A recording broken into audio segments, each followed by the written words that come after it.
Good evening everyone. सो अभी जैसे हम मार्च के स्टार्ट में या फेब एंड में बात कर रहे थे about the Wyckoff cycle which is present.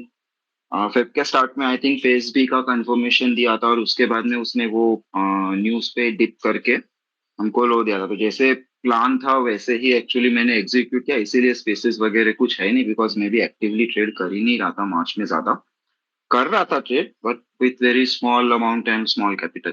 सो अभी फिर से अप्रैल चालू हो गया एंड सिचुएशंस नॉर्मल जैसे चाहिए वैसे हुई है। तो अभी यहाँ से हम फिर से चालू करेंगे। सो जैसे आपने देखा रहेगा, अगर आप आपका मार्च का बुक्स खोल के देखोगे तो आपको ये चीज दिखा रहेगा कि ट्रेड्स में अच्छा खासा हाथ जला हो सकता है या ट्रेड्स इजीली पिक नहीं हुए हैं। This is what you can expect और आगे चलते हुए भी, बट अभी यहाँ से सिचुएशन नॉर्मलाइज होते हुए दिखेगा हमको। So looking at Nifty, Nifty ने अपना जो हिस्टोरिकली अगर उसके आप मूव्स की देखोगे तो इतना शार्प मूव यहाँ पे इसको रुकना है, पुल बैक करना है। अभी ये यहाँ से करेगा या यहाँ से और थोड़ा ऊपर जाके करेगा, that we don't know. But मुझे कल से जो भी बाइंग एक्टिविटी हो रहा है it's not justified for me. तो मैं इनफैक्ट परसों से ही जस्टिफाइड नहीं, और आप देखोगे प्राइस एक्शन में भी तो कल भी कुछ पहले 15 मिनट में एक बड़ा स्पाइक मारा और फिर रोते हुए ऊपर गया, लाइक फ्रॉम 1 o'clock टिल समझ लो ना 3:15 तक 3 घंटा मार्केट 515 और 545 के बीच में ही रहा। तो 30 पॉइंट में अगर मार्केट 3 घंटा निकालेगा तो क्या ही हम ट्रेड कर लेंगे, राइट। आज भी कुछ वैसा ही हुआ, ओपनिंग स्लो, आरबीसी का अनाउंसमेंट आया तो वो 580 से 625 45 पॉइंट्स के बीच में उसने निकाला, ऊपर ब्रेकआउट किया, फेल करके नीचे आया और फिर साइड में चला गया। वो जो ब्रेकडाउन वाला बार था उसके अंदर चला गया। अगर इसमें मार्केट में स्ट्रेंथ है तो why we are not getting the momentum, that's the first question, right. तो इसीलिए basically market is due for the pull back. Market खराब नहीं है, मार्केट बेयरिश नहीं है। इसके जो टारगेट्स थे वो टारगेट समवेयर अराउंड 550 525 550 जोन के थे। वो टारगेट्स अचीव हो गए और वो जैसे ही टारगेट अचीव हुए हैं तब से इसने मोमेंट स्लो करना चालू कर दिया है।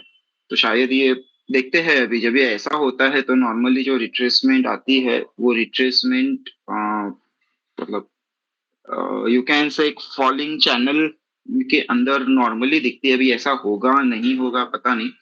अंडरलाइन स्ट्रेंथ की बात करें तो मार्केट में underline strength is very strong. So technical pull back चाहिए, बेसिकली 1 1.5 दिन का 2 दिन का हमको पुल बैक चाहिए निफ्टी में। तो उसके लिए मैं बेट कर रहा हूँ। मैंने ऑप्शन चेन देखा नहीं है, सो नो आइडिया कहाँ पे ओपन इंटरेस्ट ज्यादा बिल्डअप है। मेरे पास 16 17 600 के कॉल्स राइट किए हुए पड़े हैं, उसको हेज किया है बट वो मार्जिन कम करने के लिए, बेसिकली आप ऐसे सोच सकते हो कि नेकेड कॉल ही पड़े हैं। सो ये था हमारा निफ्टी। अभी अगर बैंक निफ्टी की बात करेंगे तो bank Nifty comparatively looks very strong. इसके जो टारगेट्स है ऑन द अप साइड, किधर गया, just let me open the layer. तो इसका जो अपसाइड का टारगेट है तो एक पहला लेवल था विच वाज योर 41,060 के आसपास, जो कल भी वहीं पे रेजिस्टेंस किया, आज भी उसी के आसपास था। लास्ट में भी 41,075 पे एक आइडेंटिफाई हुआ था। वो लेवल बाहर निकाल नहीं पा रहा था, मे बी 3 दिन का छुट्टी है तो शायद फोर्स ना लगा हो, दैट्स द वन थिंग। इसका जो अपसाइड टारगेट अब जो आता है फाइनल टारगेट वो है 41,625 से 675।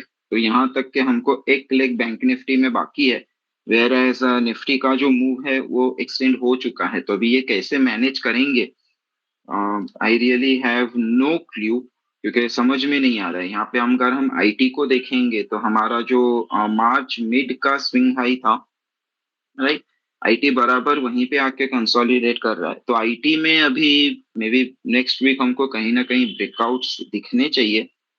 और बैंकिंग भी स्ट्रांग है, बैंकिंग के भी टारगेट पेंडिंग है। तो अकेला रिलायंस क्या मार्केट को रोक के रखेगा, चांसेस कम है, बिकॉज रिलायंस भी कंसोलिडेशन कर रहा है अपने टारगेट के पास और रिलायंस का भी ऊपर का टारगेट 2400 का मेंटेन है। तो यहाँ पे अभी ये कॉन्फ्लिक्ट आ जा रहा है कि निफ्टी अपना मूव कर चुका है, IT ready to breakout, Reliance भी थोड़ा स्ट्रांग दिख रहा है, बैंकिंग के भी टारगेट्स अपसाइड पेंडिंग है, रिलायंस के भी अपसाइड पेंडिंग है। तो यहाँ पे अगर क्या हमारा निफ्टी जो है वो एक्सटेंडेड मूव में जाता है, तो वही हमको कंफर्म करना है। सो मे बी एक स्लो स्टार्ट करके एक डिप देके उनको कम गिरा और निफ्टी को ज्यादा करके भी कुछ ऐसा मैनेज कर सकते हैं। पहले भी ऐसा हुआ है, आपको अगर वो एग्जाम्पल देखना है तो आप देख सकते हो कहाँ पे हुआ था। दैट हैपेंड ऑन 21 नवंबर से जो रैली चालू हुआ था उसका सपोजिटली टारगेट 18,550 के आसपास था। उसको खींच खींच के वहां पे 2-3 दिन वही जोन में रोक दिया था।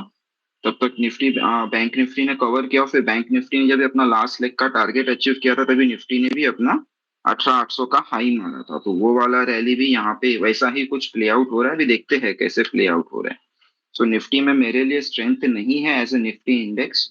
Bank Nifty, Reliance and IT ऊपर के टारगेट पेंडिंग है, तो उस हिसाब से ही मैं एक्सपायरी का नेक्स्ट प्लान कर किया है। Now looking at the sectors, जो मेजर सेक्टर्स है उसकी बात की जाए तो यहाँ पे अभी मैं नहीं क्या 3 पॉइंट एनालिसिस कर रहा हूँ, बिकॉज बहुत जगह पे देखोगे तो आपको पुलबैक्स दिख रहे हैं, एक बेयरिश ट्रेंड में पुलबैक्स दिख रहे हैं। बहुत जगह पे आपको रिवर्सल्स दिख रहे हैं, राइट। तो जब भी आप रिलेटिवली आइडेंटिफाई करने का कोशिश करते हो तो आपको वो डिस्टिंग्विश करना काफी जरूरी होता है कि कहाँ पे पुलबैक्स है एंड कहाँ पे रिवर्सल्स है, राइट। सो जैसे कि sectors like Nifty consumption, right, ये अभी भी पूरी की पूरी तरह अंडर परफॉर्म कर रहा है ऑन ऑल 3 पॉइंट्स। तो ये 3 पॉइंट्स कौन से लिए हैं? तो मैं बेसिकली एक मेथड यूज करता हूँ, स्टैटिस्टिकल मेथड है, वो कंपेयर करेगा। तो आप इसको एकदम सिंपल टर्म्स में अगर आपको भी कुछ इससे रिलेटेड देखना है तो सिंपली रिलेटिव स्ट्रेंथ आप अल्फा वाला जो होता है वो देख सकते हो। तो यहाँ पे मैं 3 पॉइंट कौन से लिया है, एक सितंबर का स्विंग लो, एक जनवरी का स्विंग हाई, एंड अभी जो मार्च में लगा है वो स्विंग लो। तो long term, medium term and short term के 3 पॉइंट्स आइडेंटिफाई किए हुए हैं।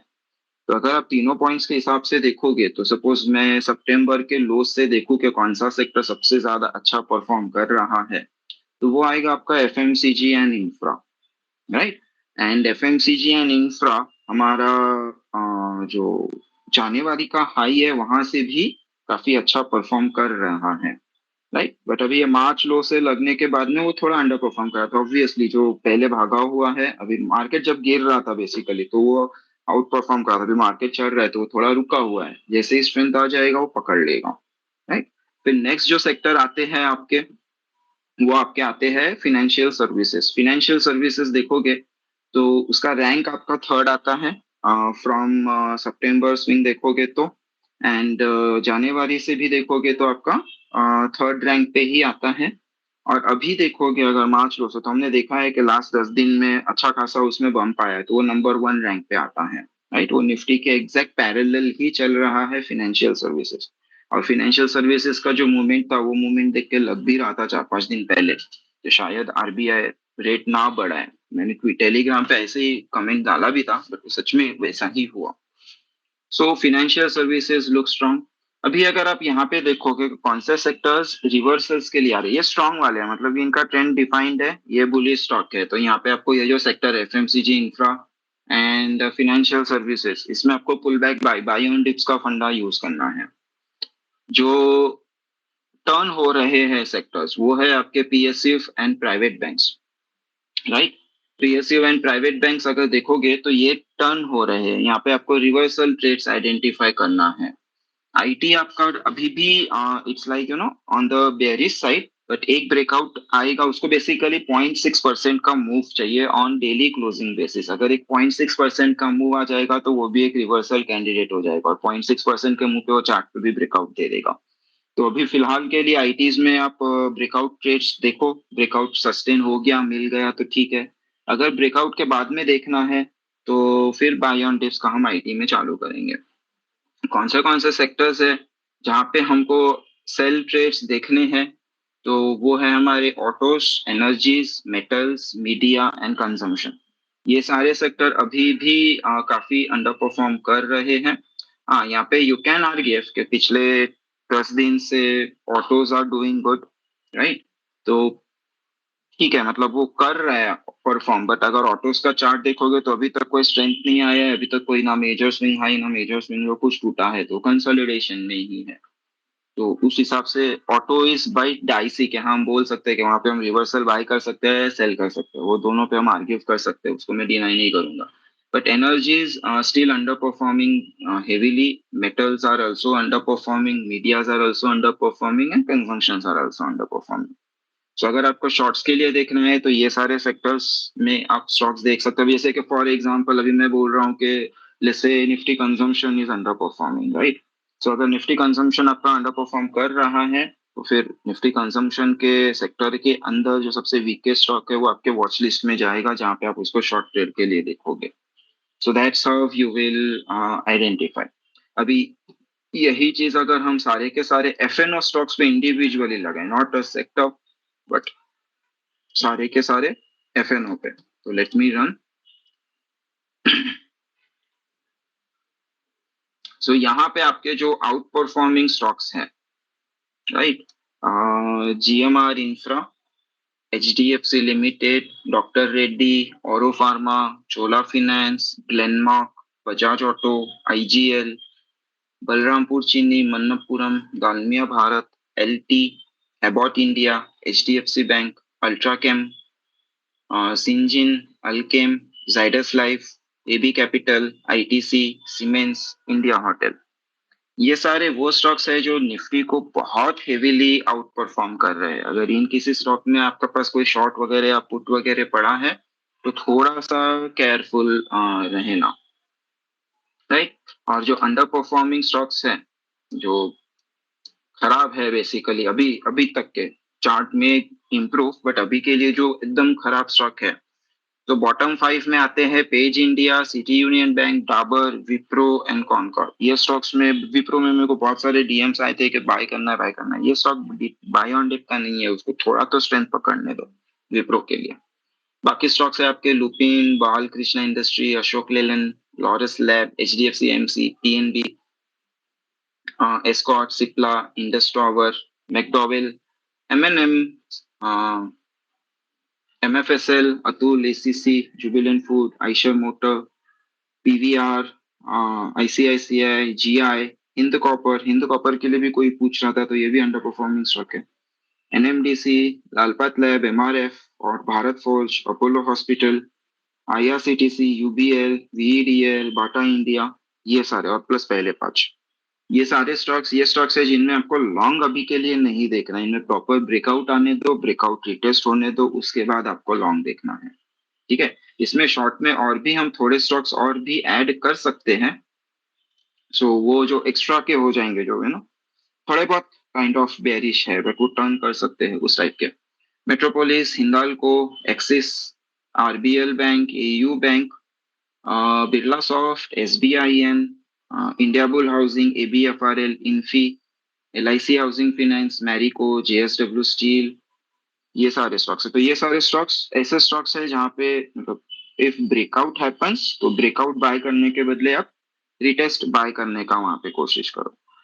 तो ये सारे स्टॉक्स है, अगर कुछ मिस हो गया होगा तो ये रिकॉर्डिंग अवेलेबल है, एक बार सुन लेना। जो बुलिश स्टॉक्स है ये निफ्टी 500 को, निफ्टी 100 को, sorry Nifty 500, Nifty 50, mid cap 150, small cap 250, ये सब के कोरिलेशन के कॉम्बिनेशंस के हिसाब से निकाले हुए सेक्टर्स है, स्टॉक्स है। तो वो आप बेसिकली ऐसे सोच सकते हो कि inter market inter sectoral relations से हमने वो आइडेंटिफाई किए हुए हैं। तो इस हिसाब से आपको यहाँ पे ध्यान रखना है। So this is the one point. अभी कैश मार्केट के स्टॉक्स के लिए will do another space during weekend में भी, सैटरडे या संडे के लिए कैश मार्केट स्टॉक्स में ट्रिमेंडस अपॉर्चुनिटीज अवेलेबल है। सो वहाँ पे हम उसके लिए एक स्पेशल डेडिकेटेड 2 आवर्स का स्पेस ही करेंगे, बिकॉज डिस्कशन काफी है, टेक्निकल डिस्कशन काफी है उसमें। अगर आप फंडामेंटल और जोड़ दोगे तो 3-4 घंटा आराम से जाएगा इतने सारे स्टॉक से। तो एक good time to build a watch list. Now दूसरा जो आता है कि जब भी हम टॉपिक पे आते हैं कि जब भी हम टेक्निकल्स की बात करते हैं, राइट। सो टेक्निकल्स में आजकल मैं देख रहा हूँ कि बहुत जगह पे अलग अलग चीजें हो रही है। Technicals are not that complicated, technicals are very easy.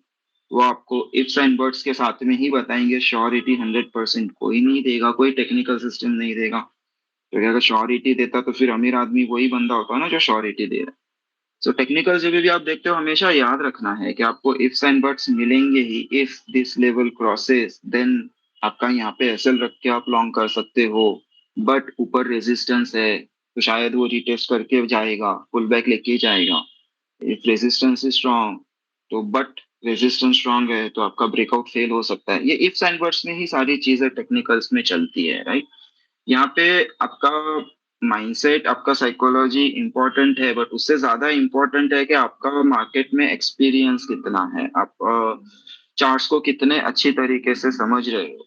यार आप गलत होंगे, इट्स ओके। मैं भी कल श्योर था मार्केट मेरे को खराब रहा, तो मैं कल का प्रॉफिट 80% प्रॉफिट दाव पे लगा के बैंक निफ्टी के पुट्स लेके गया था और डिसाइडेड था कि वो हीरो जीरो के लिए ही करूंगा। सो 123 का पुट मैंने 122 रुपीज में क्लोज किया, 100 रुपए का उसमें लॉस हुआ, तो मेरा कल का प्रॉफिट ऑलमोस्ट खत्म ही हो गया, समझ लो ना। दैट्स फाइन, ये चलता रहता है। मेरा खुद का कैपिटल सेफ था, मैंने एक बेट किया था, वो बेट हुआ भी, बट इवेंट था। इवेंट में स्पाइक आया एंड देन वो सस्टेन नहीं कर पाया, ऊपर से नीचे आया। तो analysis wise I was right, execution wise I was wrong, that's fine. US market कल खराब लग रहे थे तो हम ओपन हुए वीक, और ओपनिंग के बाद में पहला घंटा हम वीक ही रहे थे। हम कल के क्लोज से नीचे की तरफ ब्रेकडाउन के लिए देख रहे थे। वेट इवेंट का था, राइट। इवेंट में बड़ा स्पाइक आ गया, वो न्यूज मार्केट ने चीयर किया, है? तो होता है ये चीजें। तो टेक्निकल जब भी आप देखते हो तो आपका इफ्स एंड बट्स के साथ में ही चीजें रहेंगे, तो आपको हमेशा एक कैलकुलेटेड रिस्क लेना है यहाँ पे। तो यहाँ पे बहुत सारी चीजें आप समझ के चल सकते हैं, राइट। बहुत ज्यादा किसी एक पर्टिकुलर टॉपिक में घुस जाते हैं तो फिर थोड़ा इश्यूज आना चालू हो जाता है। तो सब, अगर आपको किसी एक ही टॉपिक में ज्यादा घुसना है और मास्टरी करनी है तो चार्ट्स में घुसो, चार्ट्स में मास्टरी करो। बाकी चीजें जो है मैटर करती है, बट अल्टीमेटली भाव भगवान ऐसे ही नहीं बोला जाता है। तो उस हिसाब से आपको वो देखना है। फिर आता है टेक्निकल्स में क्या करें, राइट। टेक्निकल्स में सिंपल मूविंग एवरेज से लेके पाइवोट से लेके तो एडवांस एनालिसिस होता है। जैसे मैं वॉल्यूम करता हूँ वैसे ही एलियट वाला हो गया, वैसे ही और कोई नया वाला ऑर्डर फ्लो वाला रहेगा, राइट। ये सारे मॉडर्न अप्रोचेस है, ऑर्डर फ्लो, मार्केट प्रोफाइल, ये सब एडवांस एनालिसिस है। अब बेसिक एनालिसिस करो या एडवांस एनालिसिस, कोई फर्क नहीं पड़ता। मेन पॉइंट होता है कि आपके एनालिसिस के बाद में इनमें पैसा बनना चाहिए। आपका एनालिसिस आपको ये बताना चाहिए कि कोई भी चीज अगर ब्रेकआउट हो रही है तो क्यों हो रही है, what should be the reason, और वो रीजन फेल कब होगा, उसका एक लेवल, जिस लेवल पे वो रीजन फेल हो रहा है that will be your asset. क्योंकि आपने जिस रीजन की वजह से बाय किया था वो रीजन ही अगर फेल होते हुए दिख रहा है तो आपको एसेट लेके निकलना चाहिए। सो टेक्निकल इतना इजी है, उसको अननेसेसरी बड़े बड़े नाम दे के आप ज्यादा कॉम्प्लिकेट करके does not make sense, right. Simple simple structures है, सिंपल सिंपल पैटर्न्स है, वही सिंपल सिंपल पैटर्न्स को आपको रिपीटेटिवली काम करना है। जैसे कि अभी हम लोग जो फॉलो करते हैं हमारे वॉल्यूम प्राइस में, तो we have something called range हो गया, स्क्वीज हो गया, सेकेंडरी स्ट्रक्चर्स है, राइट। सेकेंडरी स्ट्रक्चर्स में कभी कभी हमको जो लेवल है वो लेवल से नीचे का टच मिल जाएगा। मतलब सपोज एक हाइपोथेटिकल एग्जांपल लो, 100 रुपए का एक लेवल है, बहुत बार वो टच करने के लिए फेक आउट बना देगा, वो 98 तक जाके वापस आ जाएगा। अभी वो लेवल तो ब्रीच हुआ है तो क्या हमको वो टच काउंट नहीं करना है? नहीं करना पड़ेगा, क्योंकि वो फेक आउट है वहां पे। बहुत बार ऐसा भी होगा कि आपका जो रेंज का बॉटम लेवल है 100, राइट, रेंज में है प्राइस और सपोर्ट आपका 100 पे बना हुआ है। आपका ऊपर का रेजिस्टेंस जो है वो 108 पे बना हुआ है, 8 पॉइंट का रेंज चल रहा है। और प्राइस बहुत बार 101, 101, 100.5 से टर्न मार जाएगा। सिंस वहां पे टच तो किया ही नहीं, मेरे 100 के लेवल को आया ही नहीं, तो क्या मैं उसको टच काउंट ना करूं? राइट, नहीं करना पड़ेगा, क्योंकि मार्केट है डायनामिक। आपको ये जो नुएंसेस होते हैं, ये नुएंसेस ही मार्केट में पकड़ने होते हैं, तभी आपके जो भी पैटर्न्स बोलो या आपके स्ट्रक्चर्स बोलो या आपके सेटअप्स बोलो, ये सारी चीजें होगी।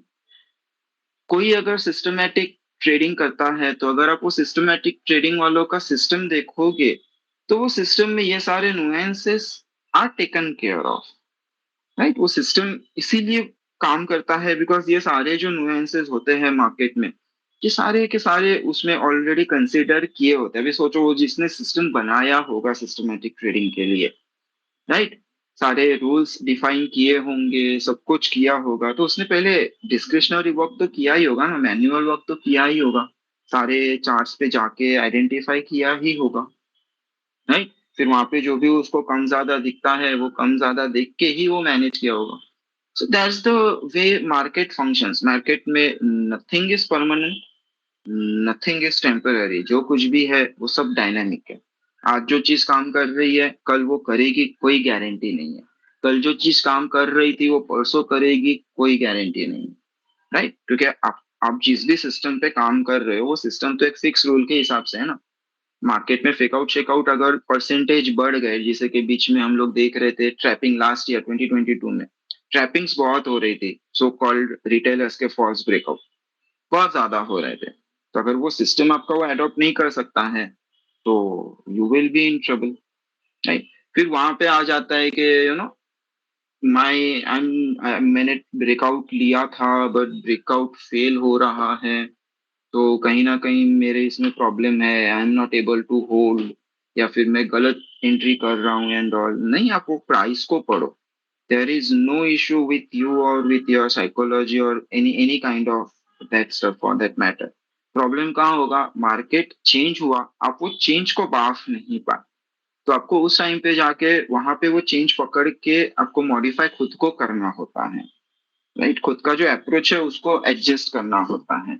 So that's how your technical works. Simple से सिंपल सिस्टम उठा लो। पाइवोट्स वाजपेयी जी इतना फोर्स करते हैं, काम करता है, सूट करता है नहीं करता है वो एक डिफरेंट स्टोरी है, क्योंकि हर आदमी अलग बना है। पाइवोट्स मुझे सूट नहीं किए, मुझे तकलीफ हुआ पाइवोट यूज करने को, इसका ये मतलब नहीं है ना कि पाइवोट काम नहीं करता। पाइवोट डेफिनेटली वर्क्स, मेरे को यूज करने को नहीं आया वो, क्योंकि मेरी जो एनालिसिस अप्रोच है उसमें मेरे को बीच में लेवल्स तकलीफ दे रहा था, right? उसी तरह से कोई भी एक सिंपल बेसिक, बहुत सारे लोग इंडिकेटर्स बेस्ड ट्रेडिंग करते हैं, right. It's fine, indicator based trading में आपको थोड़ा लेट एंट्री मिलेगा क्योंकि लैग बाय डिफॉल्ट इंडिकेटर्स है, तो इनहेरिटेडली एक लैग आ जाएगा, राइट। तो बेसिकली आप वो लैग की वजह से एक कंफर्म्ड ट्रेड में एंटर कर रहे हो। जब भी हम कंफर्मेशन का वेट कर रहे हैं तो थोड़ा बहुत तो एक्स्ट्रा पे करना बनता है ना, तो आपका एसएल थोड़ा वाइड हो जाता है, बट इसका ये मतलब नहीं वो काम नहीं करता, राइट। आप उस हिसाब से आराम से कंजर्वेटिव ट्रेड करो, थोड़ा बड़ा एसएल रखो, प्रॉपर लेवल्स पे एग्जिट मार दो, तो वो भी काम करता है, राइट। मार्केट में एक सिंपल मतलब आप आपके बेटे को बोलोगे सुबह तू ये ले 5 मिनट या 1 मिनट का चार्ट, रैंडम लाइंस ड्रॉ कर दे, वो रैंडम लाइंस भी देखोगे तो 90% ऑफ द टाइम वो भी आपको दिखेगा, फील होगा कि वहां से प्राइस टच करके गया है। लॉजिक है नहीं है पता नहीं, बट आपको वो फील होगा, क्योंकि मार्केट इतने डायनामिक है, things will get adjusted themselves। सो जितना ज्यादा कोई भी बंदा चार्ट्स के ऊपर टाइम स्पेंड करेगा, चार्ट्स बनने के बाद, चार्ट बनने के बाद गधा भी पहलवान है। चार्ट बनने के पहले आपके जब आप इफ्स एंड बट्स के साथ में एक प्लान बनाते हो, फिर वो प्लान को एग्जीक्यूट करते हो, दैट इज इंपॉर्टेंट। फिर वो सक्सेस होगा प्लान के, आपका एसएल खाएगा, फेल होगा, that's all together different story. फिर आप वो कंटिन्यूअसली करते रहते हो, फिर आप कुछ चीजें ऑब्जर्व कर जाओगे कि कहाँ पे मेरा सक्सेस रेट ज्यादा आ रहा है, कौन से सिचुएशंस में मेरा फेलियर रेट ज्यादा आ रहा है, फिर वो सिचुएशंस को आप इवेंचुअली अवॉइड करने का कोशिश करोगे, and that's how you will grow in your technicals, right? There is no alternative to hard work for making money and having good life। बिना हार्ड वर्क के अगर कोई मैं यहाँ पे कोई कोड कर दूं एंड स्कैन करके दिन भर चलता रहूं, पैसा नहीं बनेगा, उससे बनेगा तो भी won't get me that wealthy, right? It won't make me wealthy। पैसा बनता भी होगा तो आई कांट कमेंट, क्योंकि वो चीज मैं नहीं करता हूँ, right. But that's the idea basically. Okay, so ये हमारा टेक्निकल साइड पे हो गया। नेक्स्ट आते हैं हम ट्रेडिंग साइड पे। सो ट्रेडिंग जब भी करते हैं, भी देखो यहाँ पे मैं पहले ही क्लियर कर दूं, इन्वेस्टिंग करना अलग चीज है। इन्वेस्टिंग पे आप किसी स्टोरी को प्ले कर रहे होते हो, मे बी वो स्टोरी 6 महीने में प्ले आउट हो जाए या वो स्टोरी को प्ले आउट होने में 12 साल लग जाए। It's completely up to that particular story, right, कि क्या किस तरह से हो रहा है, दैट इज योर इन्वेस्टिंग। अगर आप फंडामेंटल्स देख रहे हो तो बेसिकली आप वही चेक कर रहे हो कि वेदर जो स्टोरी में देख रहा हूँ या जो सोच रहा हूँ वो कंपनी उस पर परफॉर्म कर रहा है कि नहीं कर रहा है। फंडामेंटल जब भी कोई अर्निंग्स रिपोर्ट आती है तो ये वो चीज होता है जो कंपनी ऑलरेडी पिछले तिमाही में कर चुकी है। Investing is all about forward looking, आपको वो डेटा पकड़ना है और उसके ऊपर से करना है। दिस इज माई अंडरस्टैंडिंग, और यही चीज मैं पढ़ रहा हूँ मैकेंजी में। मेरा भी ये बुक पढ़ने के पहले इन्वेस्टमेंट को लेके या फंडामेंटल्स को लेके यही था कि अब बैलेंस शीट जैसे हम लोग होते हैं ना, ट्रेडर्स लोग जो टेक्निकल वाले हैं, चार्ट पे देखेंगे कुछ आ रहा है क्या, वो ब्रेक हो रहा है क्या, तो that's the action point, right. एक रिजिड फिक्स्ड एक्शन पॉइंट होता है। तो मेरे दिमाग में भी वैसा ही कुछ आके फंडामेंटल्स में भी कुछ ऐसे रिजिड एक्शन पॉइंट्स होंगे, राइट। बट नहीं, इनका अलग चीज है। वो फंडामेंटल्स जब भी देखा जाता है तो पीछे क्या हुआ, क्या आया और कहाँ से कहाँ तक जा रहा है, that's all fundamental. You can read this in McKinsey, उसने क्लियर वर्ड में लिखा हुआ है। सो इन्वेस्टिंग अलग, मैं यहाँ पे बात कर रहा हूँ ट्रेडिंग का। आपने सपोज 2-3 महीने के लिए कोई स्टॉक खरीदा या 6-8 महीने के लिए कोई स्टॉक खरीदा, वो ट्रेडिंग में ही आएगा, राइट। या फिर हमारे जो टेक्निकल ट्रेडिंग हम लोग करते हैं यहाँ पे, मैक्सिमम लोग टेक्निकल ट्रेडिंग वाले ही होंगे। सो हमारा ड्यूरेशन डिफाइन होता है। बहुत लोग स्विंग करते हैं, 2-3 हफ्ते का स्विंग करेंगे, एक आध हफ्ते का मतलब 4-5 दिन का स्विंग करेंगे। बहुत सारे लोग 1-2 दिन का स्विंग करेंगे, शॉर्ट टर्म स्विंग करेंगे, बीटीएसटी एसटीबीटी टाइप्स। बहुत सारे लोग इंट्राडे करेंगे, right? तो ये आपका पूरा का पूरा ट्रेडिंग इसके ऊपर रिवॉल्व है, तो इसके ऊपर मैं बात कर रहा हूँ। अभी ट्रेडिंग जब भी आती है तो बीच में अभी last week I was having some discussion about one of my position के मेरा फ्यूचर लॉन्ग है एंड ऑल। तो देखो, जब भी आप ट्रेडिंग करते हो ना, आपके पास चॉइसेस है। आपके पास चॉइसेस है कि आप वो ट्रेड इक्विटी में खरीद सकते हो, राइट। आपके पास चॉइसेस है वो ट्रेड आप ऑप्शंस के थ्रू खरीद सकते हो। आपके पास चॉइस है कि वो ट्रेड आप फ्यूचर्स में खरीद सकते हो, राइट। अगर निफ्टी खरीदना है तो निफ्टी का इक्विटी नहीं है तो आपके पास चॉइस है कि आप उसका ईटीएफ खरीद सकते हो। ईटीएफ ऑलमोस्ट इसको मैप होता ही है। अगर मुझे निफ्टी में 1-1.5 महीने का ट्रेड लेना है, राइट, एंड मुझे फ्यूचर्स में नहीं करना है, मुझे ऑप्शंस में नहीं करना है, तो मैं ईटीएफ खरीद के भी ट्रेड कर सकता हूँ उसको, जैसे हम क्या इक्विटी को करते हैं, राइट। तो ये इंस्ट्रूमेंट्स होते हैं। हर इंस्ट्रूमेंट का एक सही टाइम होता है, एक सही जगह होती है। अगर मैं रिजिड हूँ कि नहीं मैं सिर्फ फ्यूचर्स ही करूंगा, नहीं मैं सिर्फ ऑप्शंस ही करूंगा, अगर कंस्ट्रेंट है, कैपिटल कंस्ट्रेंट है तो अलग बात है। बट अगर कैपिटल कंस्ट्रेंट नहीं है, जस्ट मेरा माइंडसेट वैसा है और मैं रिजिड हूँ कि नहीं यही बेस्ट है, तो दैट्स अ रॉन्ग थिंग। हर चीज को एक टाइम है, राइट। अगर आप इक्विटी कर रहे हो, आप सबसे बेस्ट हो, वहां पे कोई भी दूसरी चीज अफेक्ट नहीं होती है। जो भी हो रहा है वो प्योर आपका बाइंग सेलिंग की वजह से आने वाला सप्लाई डिमांड एक्ट हो रहा है। But if you are into derivatives, अगर आप फ्यूचर्स में हो तो फ्यूचर्स के प्रीमियम्स होते हैं। आप ऑप्शंस में हो तो ऑप्शंस में तो ऑल टुगेदर एक पूरा पेंडोरा भरा पड़ा है, बहुत सारी चीजें देखनी है आपको। स्टार्टिंग विथ आईवी, फिर बाद में ग्रीक्स, फिर वहां से आगे फिर उसका इंटरेक्शन कैसे होता है and all that stuff, right. तो बहुत बार यही प्रॉब्लम हो जाता है ना, फिर अगर हम रिजिड बैठे हैं कि नहीं only this particular type of instrument is good, तो मैं वही ट्रेड करूंगा, तो इससे आपका आप सही हो, you are good with your analysis, you are doing everything absolutely perfectly. Still जहाँ पे आपको 10 रुपया मिलना चाहिए था वहां पे आपको 6-7 रुपया ही मिलेगा, बिकॉज वो टाइम पे वो इंस्ट्रूमेंट शायद उस तरीके से काम ना करे, राइट।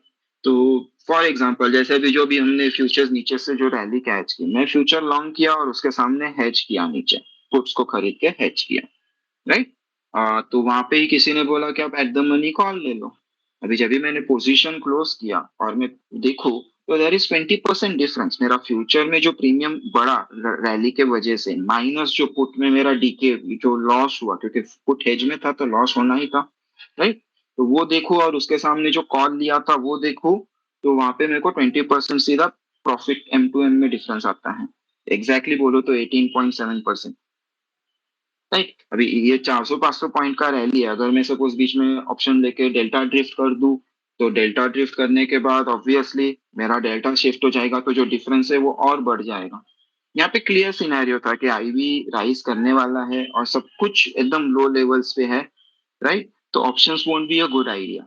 वो क्लियरली दिख रहा था। आज अगर मेरे को बोलोगे यहाँ से शॉर्ट करना है, फ्यूचर शॉर्ट करो, मैं नहीं करूंगा, मैं एट द मनी बाय करूंगा, क्योंकि अभी क्लियर दिख रहा है आईवी बहुत ज्यादा गिर गया है, राइट।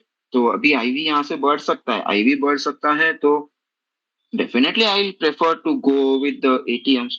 और प्लस मार्केट जाता स्टेयरकेस से है, आता लिफ्ट से है नीचे, तो मेरे को वो भी गैमा का भी फायदा होगा, राइट। तो ये सारी चीजें आपको करनी समझना चाहिए। तो आप एक इसके लिए क्या कर सकते हो, पर्टिकुलरली ऑप्शंस के लिए, there is this YouTube channel called tasty life. पुराना नाम है टेस्टी ट्रेड्स, अभी नाम चेंज हो गया है tasty life, right. Tasty life पे जाके आप ऑप्शन बेसिक 101 या ऑप्शन ट्रेडिंग 101 या ऑप्शंस 101 ऐसा कुछ है, प्लेलिस्ट अवेलेबल है, उसको आप सर्च करो। वो प्लेलिस्ट में 20-20 मिनट जैसे 7-8-9 वीडियोस है। वो वीडियोस में उन्होंने क्या किया है, सबसे पहला चीज आईवी से स्टार्ट करते हुए उन्होंने पहले जो हमारे फर्स्ट ऑर्डर ग्रीक्स है, जैसे कि फर्स्ट ऑर्डर ग्रीक कौन से हो गए, आपका डेल्टा हो गया जो फर्स्ट ऑर्डर ग्रीक है, डायरेक्टली प्राइस के ऊपर डिपेंड हो, प्राइस को सीधा अफेक्ट करेगा, राइट। फिर वेगा हो गया, वो आपका फर्स्ट ऑर्डर है, रो आपका फर्स्ट ऑर्डर है, राइट, ये आपके फर्स्ट ऑर्डर ग्रीक्स है। फिर उसके बाद में आता है आपके second order Greeks. Second order Greeks कौन से, gamma is a second order Greek by the way. Gamma directly price को अफेक्ट नहीं करता, गैमा डेल्टा को अफेक्ट करेगा, डेल्टा प्राइस को अफेक्ट करेगा, राइट। वैसे ही आपको वेना, वोमा, फिर स्लीप, कलर, राइट, ये सारे मिलेंगे आपको। तो इसमें सारी चीज है कि कौन सा चीज कौन से इसको अफेक्ट करता है। जैसे आईवी से हम बोलते हैं कि आईवी बढ़ता है तो प्रीमियम बढ़ता है, कैसे बढ़ता है, व्हाट इज द रोल। अगर 2% मेरा आईवी बढ़ रहा है तो प्रीमियम कैसे बढ़ेगा, याद रखना IV is not vega, vega के ऊपर डिपेंड है, वेगा आईवी पे डिपेंड है, no doubt, but direct relation नहीं है। तो आईवी से आपका वेगा कैसे बढ़ेगा, तो बेसिकली वो पूरा चेन बनता है कि आईवी जब बढ़ता है तो आपका गैमा को भी इफेक्ट करता है, प्लस वो आपके वेगा को भी इफेक्ट करता है। गैमा इफेक्ट होगा तो गैमा बेसिकली बढ़ने से आपके प्रीमियम ऐड हो जाते हैं। जरूरी नहीं है कि मेरा स्ट्राइक चेंज हो तभी मेरा गैमा हो, गैमा ऐसे भी खुद से भी बढ़ सकता है बिकॉज आईवी बढ़ रहा है। ये सारे इंटरलिंक रिलेशंस है यहाँ पे। Once you understand that relations, तो आपको वो एक हाथ में टूल आ जाएगा कि कब क्या मुझे देखना। मैं हमेशा से इस चीज को काफी सपोर्ट करता हूँ कि ऑप्शन ट्रेडिंग करना है तो आईवी को मास्टर करो, right, particularly if you are into option buying, right, वो भी इंट्राडे मोमेंटम कैचिंग के लिए। कब करना है कब नहीं करना है, ऑल दैट स्टफ आईवी से चालू करो, आईवी से ऊपर बहुत सारी चीजें आपको इजी हो जाएगी, राइट। सो वो चीज है, तो द पॉइंट इज आप वो वाला एक वीडियो देखो, हार्डली 10 वीडियोज है, 20-20 मिनट्स के, 20 मिनट्स और लेस। फिर से बताता हूँ, चैनल का नाम है टेस्टी लाइफ, प्लेलिस्ट का नाम अभी मुझे ठीक से याद नहीं आ रहा है, बट ऑप्शंस 101 है, अभी ऑप्शन ट्रेडिंग 101 है या ऑप्शन 101 है, वो थोड़ा देख लेना। ऑप्शन 101 टेस्टी लाइफ सर्च करोगे तो आपको शायद वो प्लेलिस्ट आ जाएगा सर्च रिजल्ट। तो वहां से आप वो देखो, फिर वहां से आपको वो आइडिया लगेगा कि कब मुझे ऑप्शंस लेके जाने हैं। देखो इंट्राडे कर रहे हो, it's okay, well and fine, वो इंट्राडे में 2-3-4 रुपए का ऊपर नीचे, 2-3-4 पॉइंट्स का ऊपर नीचे, इट्स कम्प्लीटली फाइन, क्योंकि हम इंट्राडे कर रहे हैं, रिस्क ज्यादा नहीं है वहां पे। बट जब भी आप ओवरनाइट लेके जाते हो पोजीशन को, तो आपको वो समझना चाहिए कि ओवरनाइट जब भी लेके जा रहा हूँ तो कौन सी चीजें, कितनी कितनी चीजें कुछ फर्क रही है। बहुत बार आपने आपके करियर में देखा होगा कि आपने कॉल लेके गए हो, मार्केट गैप अप हुआ है, लेकिन आपको चिल्लर मिला है, 50-60 पॉइंट निफ्टी ऊपर जा रहा है और आपको 5 पॉइंट पे ही आपका ऑप्शन खुल रहा है, क्यों ऐसा हुआ होगा, राइट। तो वो चीज है। फिर बीच में यही मार्च में तो मेरा ट्रेडिंग ना के बराबर ही था, बहुत कम ट्रेड किए हैं मैंने because of the phase been wake of cycle, तो बता के किया था। तो मैं क्या किया ये बार, अभी करने को तो कुछ है नहीं लाइव मार्केट में, तो कैश स्टॉक में जहाँ पे नजर पड़ी वहां पे किया, नहीं तो फिर यूट्यूब पे इधर उधर लाइव पे सब टाइम पास, दुनिया में क्या चल रहा है वो सब देखते बैठा। बहुत जगह पे मैंने देखा कि आपको एसएल लगाना है, राइट, सपोज अभी 17,600 पे आपका चल रहा है निफ्टी, आपको 17,600 का कॉल लेना है, और मेरे चार्ट के हिसाब से 50 पॉइंट का एसएल, तो मैं एट द मनी कॉल ले रहा हूँ, माई डेल्टा इज 0.5, राइट। तो फिर मैं 25 पॉइंट का ऑप्शन में एसएल लगाऊंगा। एसएल ऐसे नहीं लगाया जाता, हाँ, मतलब एक क्रूड तरीका है, ये गलत नहीं है, बट अगर आपको एग्जैक्ट चाहिए कि कहाँ पे कैसे हो रहा है, तो मैंने एक फॉर्मूला शेयर किया है। मेरे टाइमलाइन पे आपको मिल जाएगा। तो आप वो फॉर्मूले के थ्रू करते हो, जब भी आप एसएल लगाते हो डेल्टा के हिसाब से, तो डेल्टा खुद गैमा के हिसाब से चेंज होगा, तो आपको गैमा को भी कंसिडर करना पड़ेगा। बहुत सिंपल फॉर्मूला है। एक एक्सेल शीट बना के रख दो, 3 इनपुट रख दो, डेल्टा गैमा आपका प्राइस, एंट्री प्राइस और आपका एसएल, या जो भी प्राइस डिफरेंस है, एसएल हो या टारगेट हो। एक सिंपल फॉर्मूला लगा दो, वो 4 वैल्यूज डाल दो, आपको सारा आपका ऑप्शन के प्राइस का लेवल मिलेगा।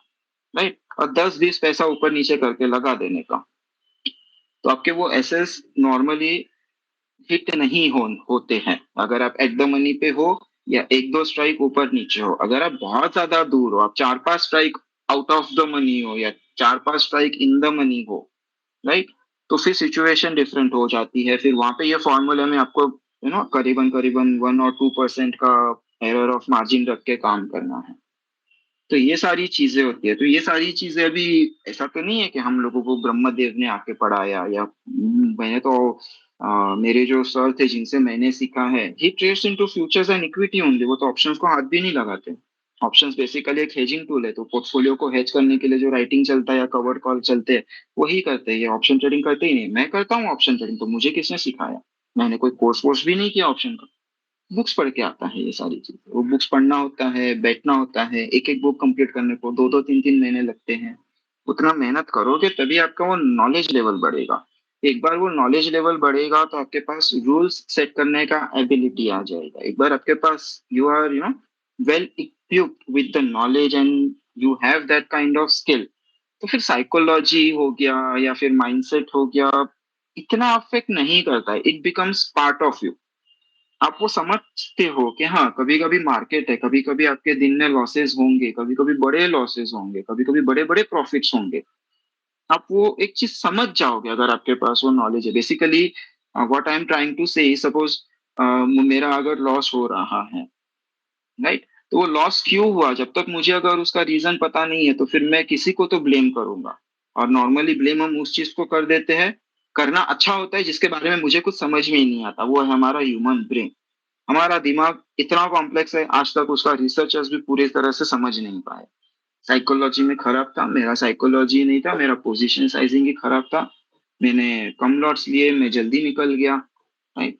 बट अगर आप प्रॉपरली आपके मनी मैनेजमेंट टूल्स, आपके रिस्क मैनेजमेंट टूल्स के साथ में काम करते हो, ये सारे क्वेश्चंस आते ही नहीं है। आपके पास एक रिटर्न रूल्स है, आप वो रूल्स को थोड़ा बहुत बेंड करो according to situation and implement it, right. जैसे कि अभी हम लोग जो फॉलो करते हैं, हम लोग 2 टाइप के अलग अलग कैटेगरीज के इसमें फॉलो करते हैं, कि मनी मैनेजमेंट रूल अलग है एंड रिस्क मैनेजमेंट रूल अलग है। रिस्क मैनेजमेंट में जो रिस्क टू रिवॉर्ड है, वो चीज तो है ही है, बट साथ में हम लोग एक और चीज करते हैं, which is your trade financing, right.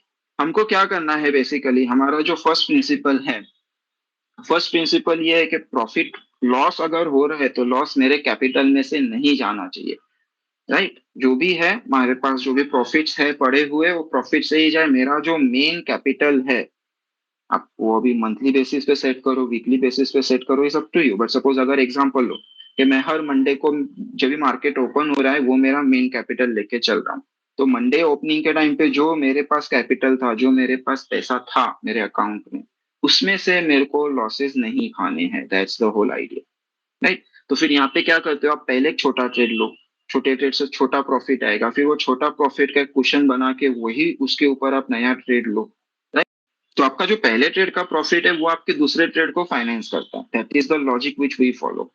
तो यहाँ पे बहुत बार क्या करते हैं हम लोग, जब भी प्लान करते हैं, तो जैसे कि मेरा कल का प्लान था कि बैंक निफ्टी का कल का जो ट्रेड लिया था मैंने, वो ट्रेड से मुझे आज बजाज फाइनेंस को फाइनेंस करना था, राइट।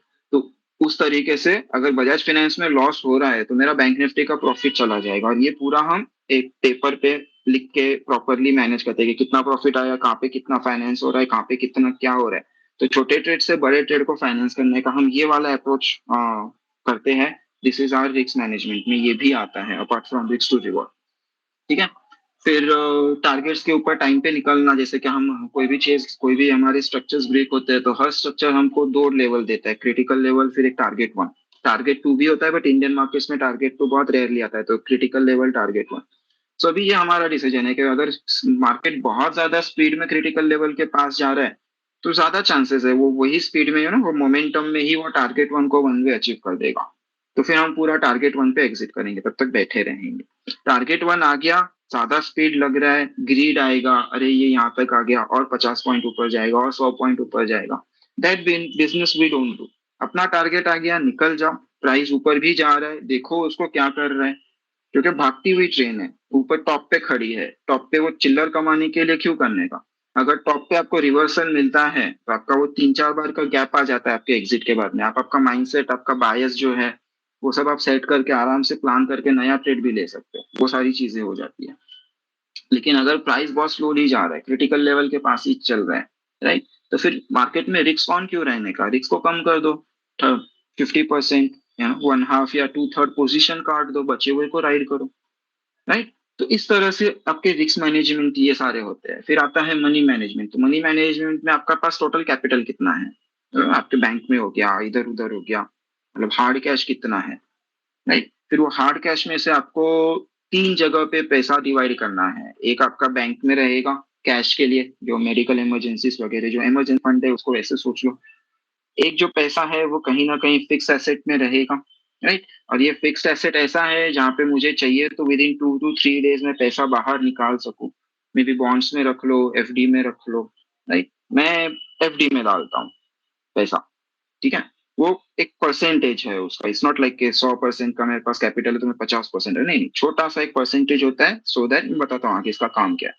फिर एक परसेंटेज होता है जो आपके पोर्टफोलियो के लिए, कैश के लिए, कैश कंपोनेंट आपका रहता है जिसमें आप स्टॉक्स खरीदते हो, और जो बचा हुआ फिर परसेंटेज है, फोर्थ फोर्थ जो चंक है, वो फोर्थ चंक आपका ट्रेडिंग में आएगा। अभी ट्रेडिंग में पैसा जब भी आता है तो याद रखना, ट्रेडिंग का जो पैसा होता है वो हमेशा ऊपर नीचे होता रहता है, दैट्स हाउ मार्केट फंक्शंस। हर कोई परमानेंट ग्रीन नहीं हो सकता, हर कोई परमानेंट रेड नहीं हो सकता, अगर नॉलेज है तो, राइट, क्या कर रहा है पता है तो इन दैट सिचुएशन फिर आपका जो ट्रेडिंग कैपिटल है अगर वो घट रहा है तो वो जो कैश कंपोनेंट है वहां से वो पैसा इधर आएगा, राइट। तो फिर जब भी प्रॉफिट आ रहा है तो ये प्रॉफिट आपका कैश कंपोनेंट में जाएगा, थोड़ा प्रॉफिट आपका पोर्टफोलियो में जाएगा। तो वो परसेंटेज कैसे है, कैसे सेट करने हैं, क्या करना है, everything this everything comes under your money management. अभी मेरे को पता है कि मेरे पास कैपिटल, अगर सपोज फॉर एग्जांपल मेरा कैपिटल अभी 1.5 करोड़ का है और मेरे ट्रेडिंग अकाउंट में 45 लाख है, तो उसके ऊपर मैं क्यों रिस्क ना लूं। मैं अगर 45 लाख के ऊपर भी 10% का रिस्क ले रहा हूँ तो मैं मेरे नेट कैपिटल पे कितना छोटा रिस्क ले रहा हूँ, राइट। हाई रिस्क, कभी कभी सिचुएशंस रहेगा जहाँ पे आपको हाई रिस्क हाई रिवॉर्ड खेलना पड़ेगा, कभी कभी सिचुएशंस रहेगा जहाँ पे आपको सेफ खेलना है तो वहां पे आप आधा परसेंट 1% का रिस्क लोगे। आप रिजिड नहीं हो सकते हो मार्केट में, क्योंकि मार्केट बहुत ज्यादा डायनामिक है, चेंजेस होंगे ही। और जब आपके पास ये सारे सेट ऑफ रूल्स है कि हाँ इतना मेरा कैपिटल है, इतना मैंने रिस्क लिया, मेरा रिस्क में जो भी लिया था ऐसे हिट हुआ, मेरे को इतना लॉस हुआ, ये लॉस क्यों हुआ, इधर मैंने कोई गलती की या मार्केट ने मेरे को ट्रैप किया। जब भी आपके पास ये सारी चीजें डिफाइन होगी तभी मुझे बताओ कहाँ आपका साइकोलॉजी आपको हिंडर कर रहा है, कहाँ आपका माइंडसेट आपको हिंडर कर रहा है, right. Everything should be rigid, ifs and buts नहीं होने चाहिए। जैसे मुझे अगर बुखार आ रहा है, मैं डॉक्टर के पास जा रहा हूँ, वो उठा के मेरे को सीधा मलेरिया का या डेंगू का दवाई नहीं देगा ना।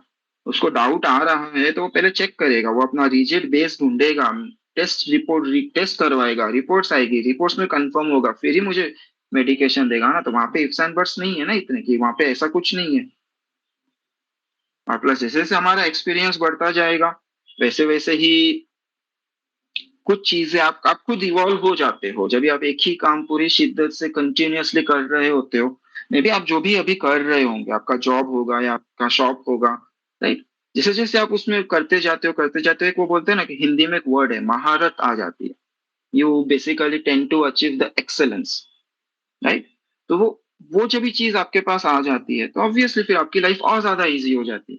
And that's how market works. Market ये एक लाइफ लॉन्ग लर्निंग प्रोसेस है, आपको सिर्फ एक पाथ डिफाइन करना है कि मुझे यही पाथ पे लाइफ लॉन्ग लर्न करते हुए चलना है। And once you have that particular path, सब कुछ रिजिड है, सब कुछ एकदम सॉलिड बना के रखा है, देन कोई इशू नहीं आता। फिर आप नई चीजें लर्न करने के लिए भी फ्लेक्सिबल रहोगे, नई चीजें टेस्ट करने के लिए भी फ्लेक्सिबल रहोगे। तो वही चीज हो गया। तो बेसिकली एंड में पॉइंट ये आ जाता है कि कुएं का मेंढक बन के रहना है तो आपका इंस्ट्रूमेंट, आपका पॉइजन आप चूज करके रखो, मैं बैंक निफ्टी सिर्फ ऑप्शन ही करूंगा, दैट्स इट, मेरा वर्ल्ड वहीं पे खत्म हो गया। या फिर मुझे मार्केट्स को समझना है, मार्केट्स को मास्टर करना है, तो फिर वहां पे आपको कैश मार्केट का भी स्टडी करना पड़ेगा, राइट। वहां पे आपको स्टॉक्स, जो एफएनओ स्टॉक्स है उनका भी स्टडी करना पड़ेगा, एफएनओ स्टॉक्स कब हिलते हैं। FNO stocks and cash market के स्टॉक्स जो होते हैं वो दोनों अलग अलग बिहेवियर दिखाते हैं, बिकॉज एफएनओ वाले स्टॉक्स में ज्यादा खड़ी होती है, thanks to futures and options, leverage product ही है वो, वहां पे बहुत ज्यादा खड़ी होती है, तो वहां पे वो बिहेवियर पकड़ना आता है। वो बिहेवियर पकड़ने के लिए सिंपल टूल आप देखोगे तो आईवी आपको वो चीज बता देता है, आईवीआर आईवीपी कहाँ पे खड़ा है, लो वोलेटिलिटी फेज में, हाई वोलेटिलिटी फेज में, वहां से आपको वो आइडिया लग जाएगा कि एफएनओ मार्केट में लोग कितना पोजीशन बना रहे, जितना ज्यादा पोजीशन उतना ज्यादा leverage, as simple as that. या फिर कैश मार्केट के देखोगे तो कैश मार्केट में नॉर्मली अमाउंट ऑफ ट्रेडिंग जो बोलते हैं, इंट्राडे ट्रेडिंग, उसके हिसाब से देखोगे तो डिलीवरी काम ज्यादा होता है, लोग नॉर्मली खरीदते हैं एक्चुअली एक दो दिन एक दो हफ्ते या एक दो महीने एक्चुअली खरीदते हैं, उसको अपने पास रखते हैं। कैश मार्केट का फंक्शन ही पूरा अलग होता है, ट्रेडिंग बहुत कम है, मतलब ऐसा नहीं नहीं है, बट अगर मैं बोलूँ तो 40% ट्रेडिंग है तो 60% डिलीवरी होगा, एक जनरल टर्म्स में आपको समझाने के लिए बोलूँ।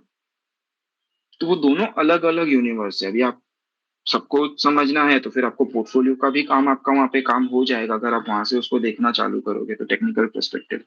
Eventually you will graduate, fundamentals पे आओगे, फिर स्टोरीज पकड़ने आओगे, एंड पूरा एक साइकिल है, वो लाइफ लॉन्ग जर्नी है, वो चलता रहेगा। बट जब तक आप आपके रिजिड रूल्स नहीं करोगे, आप यही चीज में जाओगे कि आपका माइंडसेट, साइकोलॉजी एंड ऑल ये होता है।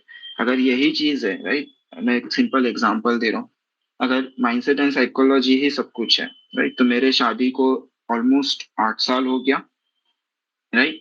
मेरी बीवी का एक हैबिट है कि अगर हम नींद से उठ रहे हैं तो हमको जो हमारा बेड चादर हम ओढ़ते हैं वो चादर को खड़ी करके रखना चाहिए, सो दैट वो हमारे ब्रेन को हम सिग्नल दे कि मैंने मेरा नींद का जो काम था वो कंक्लूड कर दिया, तेरे को सोना नहीं है, तेरे को आलस नहीं करना है। ये उसका एक, उसके बचपन से वो करती आ रही है, तो उसने मेरे को बोला। 8 साल हो गए, हफ्ते में एक बार गुनगुन होती है, मैं कभी मेरा चादर फोल्ड नहीं करता। क्यों? अगर वो डेवलप करना ही होता साइकोलॉजी कि हाँ ये चीज है तो है, ये लॉजिक मेरे को समझ में नहीं आया, मेरे दिमाग में नहीं घुसा तो मैं नहीं करूंगा, एज सिंपल एज। उसी तरह से जब भी ट्रेडिंग का होता है कि आप ओवर साइज पोजीशन कर रहे हो, राइट, आपको पता है आपको ओवर साइज पोजीशन नहीं करनी है, बट आप ओवर साइज पोजीशन करते हो, फिर बोलते हो मेरे को ग्रीड आ गया था, मुझे लगा वो जाएगा और मैंने ओवर साइज पोजीशन कर लिया और बड़ा लॉस हो गया। वाई? आपने जब भी ओवर साइज पोजीशन बना रहे हो तो आपके पास कुछ रूल बेस तो होना चाहिए कि आपको कितना क्वांटिटी खरीदना है, करेक्ट। अगर वो ही नहीं है तो फिर आप वही, मतलब फिर वो कुछ भी रीजन दे दो, एक तो आप कॉन्क्रीट काम करो या फिर प्रवचन वाला काम करो, it's all up to you, right. तो जब भी मैं भी कोई पोस्ट वगैरह करता हूँ, अरे बहुत ज्यादा एक्सपर्ट्स है मार्केट में, इतने ज्यादा एक्सपर्ट्स है कि मतलब मैं लिटरली ये हो गया, मैंने मेरे टेलीग्राम चैनल पे जो कमेंट का ऑप्शन रखा हुआ था वो रिमूव कर दिया है मैंने वहां से। इतने ज्यादा एक्सपर्ट्स लोग आ रहे हैं, ऐसे ऐसे ज्ञान देते हैं ना कि बाबा ऐसा लगता है कि छोटा वाटी लो, उसमें थोड़ा सा पानी डालो और वो पानी में डूब के मरने का कोशिश करो, ऐसे ऐसे देते हैं। अभी वो क्यों होता है ऐसा? बिकॉज मेरे पास मेरे रिजिड रूल्स हैं, राइट। रिजिड रूल्स है मतलब ऐसा नहीं कि वो बेंड नहीं होते, मेरे पास एक, ऐसे सोच लो कि आप रूल बुक है, वो रूल बुक में से एक एक रूल उठा के मैं डिपेंडिंग ऑन सिचुएशन थोड़ा बहुत बेंड करूंगा। अगर कहाँ पे मुझे बोल रहा है कि 1-1.5% का आपको रिस्क बनता है, तो मैं उसको 1-1.5% का 2-2.5% तक खींच लूंगा, मैं वो 1-1.5% का 10-15% तक नहीं लेके जाऊंगा ऑब्वियसली, राइट। तो वो वाला चीज होगा। तो साइकोलॉजी ट्रेडिंग का इम्पोर्टेंट होता है, लेकिन वो साइकोलॉजी का रोल कहाँ पे नलीफाई होता है वो भी आपको समझना पड़ेगा, राइट। अगर आपको मार्केट में सरवाइव करना है तो ये चीज कहा जाता है, और ये चीज मैं भी मानता हूँ कि आपको एक इमोशनल लेस पर्सन बन के बैठना पड़ेगा। और आपके इमोशंस कब खत्म हो जाएंगे? जब आप क्या कर रहे हो उसके पीछे रीजंस है। सही काम हो रहा है तो क्यों हुआ, प्रॉफिट्स आ रहे हैं तो क्यों आ रहे हैं, लॉसेस हो रहे हैं तो क्यों हो रहे हैं, क्या चीज गलत हुआ, क्या आपने गलत रीड किया। जब भी आपके पास ये सब कुछ ऑन पेपर लिखा हुआ है, बोलने का तरीका होता है on paper, you get my point right, जबकि पास आपके पास वो सारे रिजिड रूल्स अवेलेबल है, आधे से ज्यादा आपके ट्रेडिंग के इश्यूज ऐसे ही सॉर्ट आउट हो जाएंगे। ठीक है, तो या दैट्स इट, हो गया 1 घंटा। सो अभी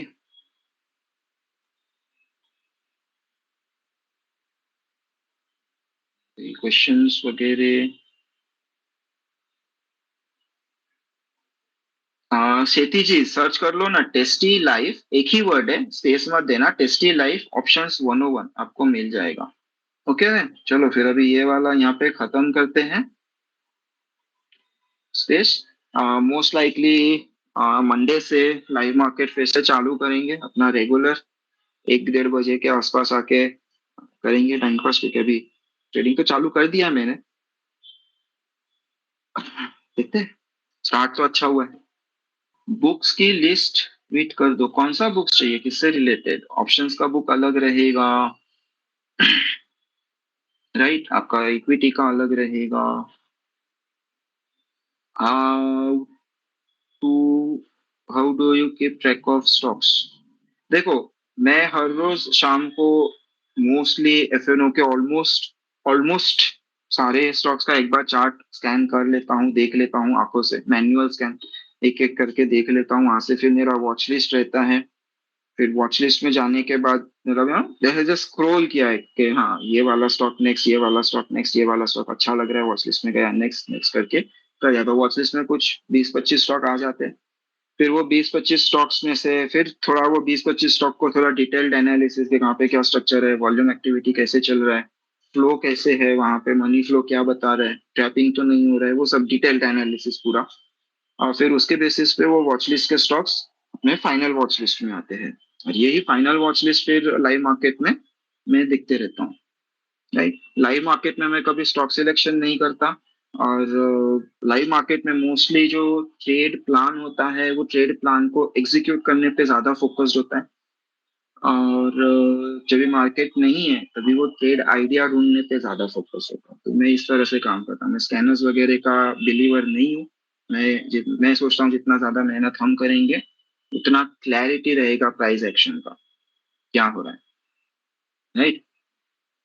how to manage big capital, define कर दो, आपके परसेंटेजेस डिफाइन कर दो कि आपका पोर्टफोलियो में कितना है, आपका कैश कंपोनेंट कितना रखना है आपको, आपका ट्रेडिंग में कितना रखना है, एंड अकॉर्डिंगली ये करो। जो कैश के स्टॉक्स होते हैं, पोर्टफोलियो के स्टॉक्स होते हैं, वो नॉर्मली एवरी वीकेंड सैटरडे या संडे एक बार स्क्रॉल करके देख लेता हूँ कि कहीं कुछ गड़बड़ तो नहीं हुआ, that's it. Sometimes I am not able to see many stocks at the same time and end up losing, हाँ ये होगा। आप जब भी आपके वॉच लिस्ट में सपोज जैसे कि आपके वॉच लिस्ट में आज मेरे पास 2 3 स्टॉक थे, राइट, तो 2 3 स्टॉक में से आज मेरा नजर बजाज फाइनेंस पे था, तो बजाज फाइनेंस देखा, तो वो जो बजाज फाइनेंस के साथ में आई थिंक चोला भी साथ में ही निकल गया, तो चोला मिस हो गया, सेटअप्स मिस होंगे, ट्रेन छूटेगी, it's okay, it's completely fine. कभी कभी ऐसा होगा कि आप किसी एक स्टॉक को देख रहे हो, सपोज फॉर एग्जांपल आप आईसीआईसीआई को देख रहे हो और इधर बजाज फाइनेंस निकल के आपका नजर ही नहीं था, छूट गया, एंड दैट्स फाइन, ये होगा, इसको आप अवॉइड नहीं कर सकते, और बेटर है इसका स्ट्रेस भी नहीं लेना चाहिए। आप जिसको देख रहे हो, जिस दिन वो आपके हद पे चढ़ा उसको पूरा निचोड़ने का स्किल डेवलप करो, तो जो छूट रहा है ना उसको गम नहीं देगा, इतना दुख नहीं होगा।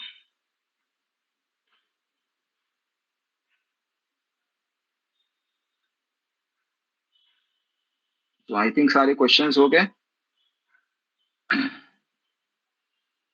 अभी हम लाइव मार्केट करेंगे ना, तो वहां पे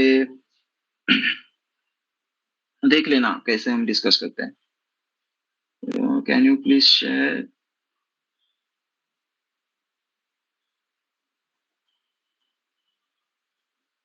अश्विनी जी मैं आपको डीएम करता हूँ, फिर पब्लिक पे नहीं करते ये चीज डिस्कस,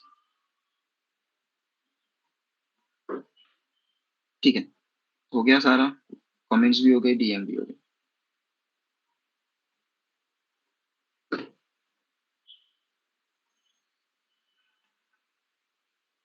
सो चलो, that's it from my side. बाकी कहीं कुछ टेक्निकली कुछ अटक रहा है, कुछ चाहिए तो लेट मी नो।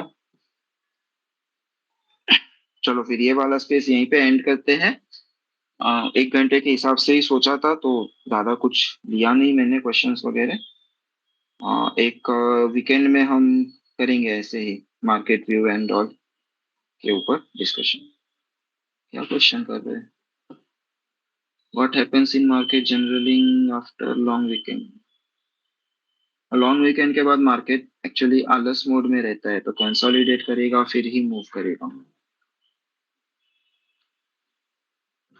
और अगर आज यूएस नेगेटिव है तो मंडे हम गैप डाउन करेंगे, दैट्स फॉर श्योर।